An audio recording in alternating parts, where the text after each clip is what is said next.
दोस्तों, मैं हूं विजय कुमार शर्मा। इलेक्ट्रो ज्ञान चैनल में आपका स्वागत है। दोस्तों, आज की वीडियो में हम बात करेंगे मैगर वैल्यू टेस्टिंग की।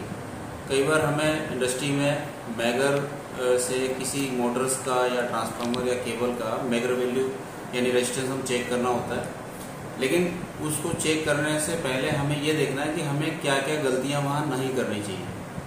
तो इसी को आज हम अपने वीडियो में डिस्कस करेंगे। तो ज़्यादा समय नहीं लेते, आइए वीडियो को शुरू करते हैं।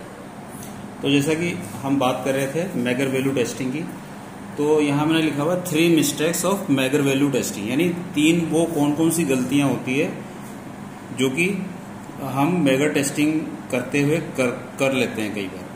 तो इनसे हमें बचना है।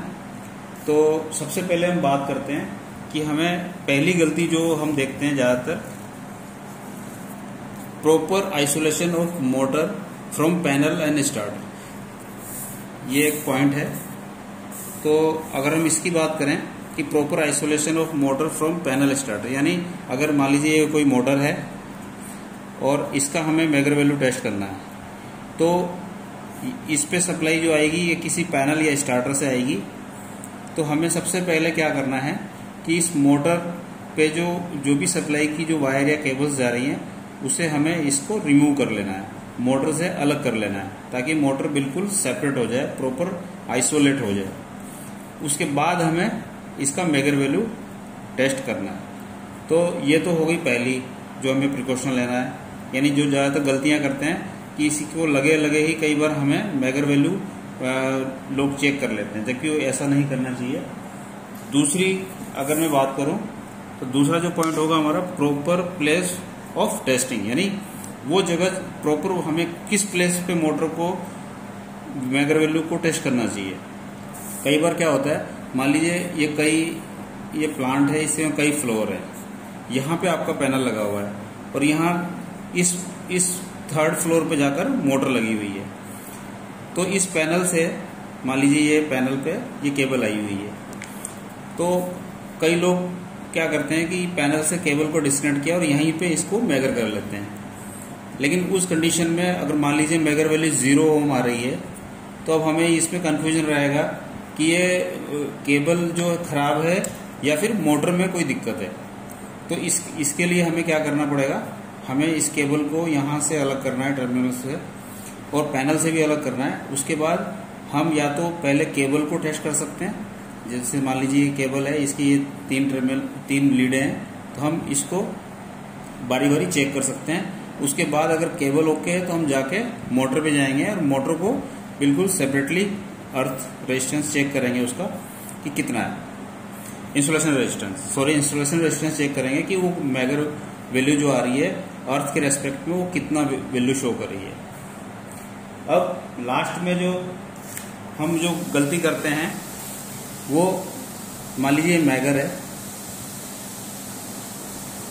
मैगर के 2 टर्मिनल होते हैं, तो हमें ये दोनों टर्मिनल की पहले कंटिन्यूटी अर्थ के रेस्पेक्ट में चेक करनी है और ये वैल्यू जो है हमें 0 आनी चाहिए। उसके बाद ही हमें किसी मोटर को या केबल को या ट्रांसफार्मर को चेक करना चाहिए। तो ये तीन चीजें जो बताइए, ये नंबर 3, ये नंबर 2, कि हमें अगर मोटर को बिल्कुल सही पोजीशन में चेक करना है तो हमें पहले ये बिल्कुल आइसोलेट करना है, केबल्स को अलग कर लेना है।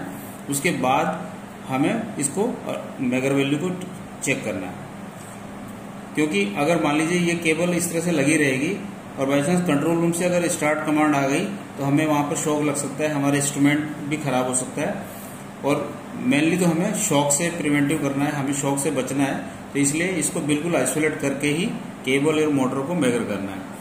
और तीसरी जो मैंने कंडीशन बताई कि इनको चेक करने से पहले हमें अर्थ टू अर्थ इसकी कंटिन्यूटी को जरूर चेक करना है कि हमें वहां पर प्रॉपर अर्थ मिल रहा है या नहीं। ऐसे मान लीजिए हमने चेक कर लिया, उसके बाद इस मोटर को हमने चेक करना है, तो हम ये वाली लीड अर्थ पे लगी रहेगी और ये हम यहाँ से अर्थ से अलग करके इसके किसी, मान लीजिए 3 टर्मिनल हैं, तो 3 में से बारी बारी हम एक को अर्थ के रेस्पेक्ट में इसका रेजिस्टेंस हम चेक कर सकते हैं। और इसका रेजिस्टेंस कितना होना चाहिए, इसके लिए मैंने सेपरेट वीडियो बनाई हुई है, जिसको आप मेरे चैनल पे देख सकते हैं। तो इस तरह से जनरली हमें 3 जो गलतियां हम जनरली करते हैं, हमें इससे बचना है, किसी भी मोटर को, ट्रांसफार्मर को, केबल्स को मैगर करने से पहले। तो ये वीडियो में हमने आज डिस्कस किया। तो इस वीडियो में हमने देखा कि हम वो कौन कौन सी गलतियां करते हैं जिसकी वजह से हमें कई बार गलत रीडिंग मिलती है या रीडिंग ही नहीं मिलती है, और हम कोई गलत डिसीजन ले लेते हैं और उसका परिणाम क्या होता है, लास्ट में या तो हमारा कोई इक्विपमेंट डैमेज हो जाता है, हमें शॉक भी लग सकता है। तो इससे हमें बचना है। तो ये जो तीनों चीज़ें हैं, तीन जो मिस्टेक बताई, इसको नहीं करना है। और इसी वे में अगर किसी ट्रांसफार्मर, मैगर या मोटर को अगर उसका इंसुलेशन रेजिस्टेंस चेक करना है मैगर के थ्रू, तो ये आपको प्रिकॉशन लेना है और इन बातों का ध्यान रखना है। तो उम्मीद करता हूँ वीडियो आपको अच्छा लगा होगा। अगर आपको वीडियो अच्छा लगा है तो प्लीज़ इसे लाइक कीजिए, शेयर कीजिए, कमेंट बॉक्स में कमेंट कीजिए, और मिलते हैं ऐसे ही किसी इन्फॉर्मेटिव वीडियो में। तब तक के लिए नमस्कार।